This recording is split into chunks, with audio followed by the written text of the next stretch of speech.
Hi and welcome back to my channel. My name is Melanie. I make videos about living in Copenhagen. Today I'm just outside a church on Vesterbro. I was just walking home along the street and I spotted this art installation outside. Now I'd already seen this earlier in the week outside Christianborg as I drove past, and I was sad to have missed it and to find out more about what it was there. So it was a great serendipitous coincidence to be coming along here today and seeing it. And I was also lucky enough to get chatting with the artist who's behind both the installation out here and the one that's happening in the church, and he's taken a few minutes just to explain what it all means, what it's all about, and so we're going to hear from him in a minute and see a little bit more of the exhibition. Now it's it's the 23rd of June, and this is the only day that it's actually going to be outside this church, and then it's moving to Roskilde Music Festival next week, and then there'll probably be further plans for it to be somewhere else. I'm going to put the links down below so you can actually read more about it. And I also believe that there's going to be a continuation of the project in August back at this church. So do follow the link down below and the artist's Instagram page so you can find out more about it. But let's hear from him because he can tell you so much more about this exhibition. And as I say, what a wonderful opportunity just to be walking past today and to be able to talk to him and to see this powerful exhibition. My name is Khaled Barakeh. I was born in Syria. I'm based in Germany. There's two projects, one called Design of Necessity, which is what we see here, and the sculpture outside, the satellite dishes. And also there's the 49 figures called Mute. The installation, the artwork started, or the idea behind it started 2 years ago during the lockdown. There was parallel to that, there was a trial happening against two Syrian men who arrived to Germany as refugees. Their victims, or families of their victims, they discovered they were there. One of them was the director of a prison, an ugly prison in Damascus, which was responsible of killing, torturing, and sexually abused a lot of people. So when they figured out they were there, they built a court case against them and they took them to justice. So during that time, since it was not allowed to meet or together because of the pandemic and the social distancing or the lockdown even, I thought of way of bringing us there or bringing the families there. So I sent an open call to Syrian activists and artists living in diaspora to donate their clothes.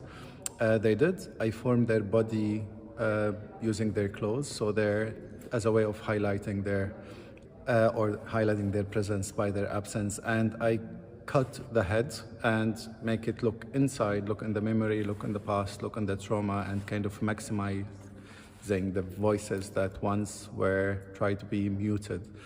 You can also notice the choices of the color of the clothes, which is all kind of neutral, like it's a gray, blue, black, and white, which is tactic Syrian activists used to do during the demonstrations in Damascus or in Syria, because they want to disappear in the crowd when the police come, so they can just spread and disappear in the mess.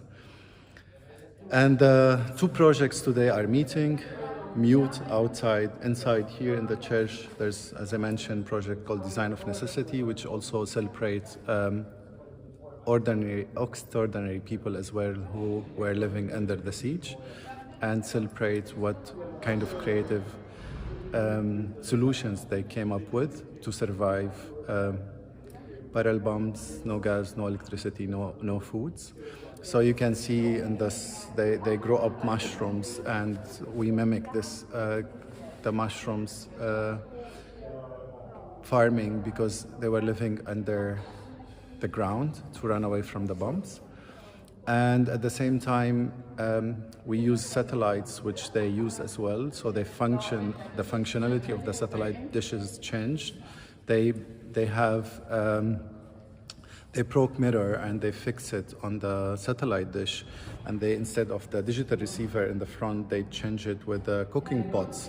So when the sun hit the surface, it comes back to the focal point and it cooks anything they have. So we are actually making a dinner in August where we will collect the mushroom that is growing now in the church and cook it on the satellite and have a performative, confrontational conversation between politics, journalists, activists, and academics here in the church. And the project, it's a participatory project, 12 Syrian activists and refugees, which you can see their photos here. Each of them make one of the satellites outside and took picture of themselves and the satellite, which has very specific history, I think, in Europe. So each of these guys, they build their own satellites. They broke the mirror and they fix it around the satellite, and then they took picture of themselves looking into the satellite, which kind of create this kind of broken image of oneself. And this is how the media represent us all the time. We are victims or threat, and never kind of humanization of who we are and what we do. So this kind of was the idea behind the satellite dishes. You will see also here there's a 12 photographs as a testimonies from different photographers, 12 photographers who lived and witnessed the siege. So they were themselves, instead of showing photos of situation they witnessed, we actually decided to ask them how they felt and how they experienced it. So each of them presented one photo that resembled the whole experience for them as a siege, and with one short story, and we present them as a testimonies, integrating it in the body of the church. So yeah, this is what this two works about.